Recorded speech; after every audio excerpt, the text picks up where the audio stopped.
Hi friends, எல்லாருக்கும் வணக்கம். இன்றைக்கி நம்மளோட சேனலில் ரொம்ப ஈஸியாக இன்ஸ்டண்ட்டாக எப்படி நம்ம சுசியம் பண்ணலான்னு பார்க்க போகிறோம்.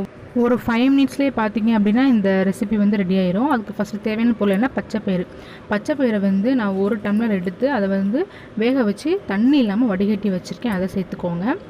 இப்போ இது கூட வெல்லம் சேர்த்துக்க போகிறோம். நீங்கள் ஜீனி வேணாலும் சேர்த்துக்கலாம், பட் ஆனால் வெல்லத்துக்கு இருக்கிற டேஸ்ட் ஜீனிக்கு இருக்குமான்னு தெரியல. நான் பார்த்தீங்கன்னா பச்சைப்பயிரை எடுத்து அதே கப்பில் 1 கப் அளவுக்கு வெல்லம் எடுத்திருக்கேன். அதையும் சேர்த்துக்கலாம். இது கூட பார்த்தீங்கன்னா 1/4 கப் அளவுக்கு ஃப்ரெஷ்ஷான தேங்காய் துருவல் எடுத்திருக்கேன். இப்போது பண்ணி நம்ம ஈவினிங் ஸ்நாக்ஸ்க்காக நம்ம பண்ணுறோம் அப்படின்னா நீங்கள் தேங்காவை நீங்கள் அப்படியே சேர்த்துக்கலாம். இல்லை நாளைக்கும் சேர்த்து சாப்பிட்றதுக்காக சேர்த்து பண்ணுறீங்க அப்படின்னா தேங்காய் லைட்டாக வறுத்துக்கோங்க, இல்லைனா கெட்டு போயிடும். ஸோ அதுக்காக தான். இப்போ பார்த்தீங்கன்னா ஒரே ஒரு சுற்று மட்டும் சுற்றி நம்ம எடுத்தாச்சு. நம்மளோட பூரணம் ரெடி ஆயிடுச்சுங்க.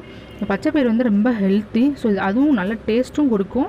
இப்போ அதை நம்ம நல்லா ஒரு சின்ன உருண்டையாக பிடிச்சி வச்சுக்கலாம். குட்டி குட்டியாக ரவுண்டாக பிடிச்சி வச்சாச்சு.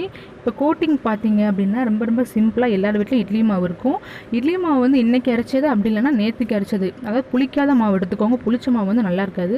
அதில் ஒவ்வொரு பாலாக இந்த மாதிரி டிப் பண்ணி நம்ம எடுத்து எண்ணெயில் போட்டு பொரிச்சு எடுக்க போகிறோம். அவ்வளோதான். இது ரொம்ப வேகணும்லாம் கிடையாது. மேல் கோட்டிங் மட்டும் வெந்து வந்தால் போதும். நான் தண்ணியே இல்லாமல் நல்லா திக்கான இட்லி மாவு எடுத்திருக்கேன். ஸோ எண்ணெய் எனக்கு குடிக்காது. சப்போஸ் உங்கள் மாவு கொஞ்சம் தண்ணியாக இருந்த மாதிரி இருக்குது அப்படின்னா நீங்கள் அது கூட மைதா சேர்த்துக்கோங்க.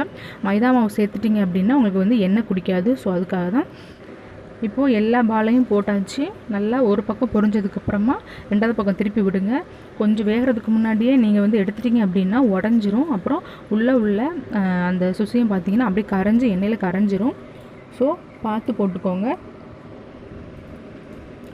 இப்போ பார்த்தீங்கன்னா 2 பக்கமும் எடுத்தாச்சுங்க. நம்மளோட சுசியம் அதாவது இன்ஸ்டண்ட்டாக டக்குன்னு ஒரு 5 மினிட்ஸ் மட்டும்தான். நமக்கு பாசிப்பருப்பு மட்டும்தான் வேகணும். அதுவுமே டக்குன்னு வெந்துடும். கண்டிப்பாக நீங்கள் எல்லோரும் ஈவினிங் ஸ்நாக்ஸ்க்கு இதை ட்ரை பண்ணுங்கள். ரொம்ப டேஸ்ட்டு ஹெல்த்தியும் கூட. ட்ரை பண்ணி பார்த்துட்டு எப்படி இருக்குன்னு சொல்லுங்கள். தேங்க்யூ.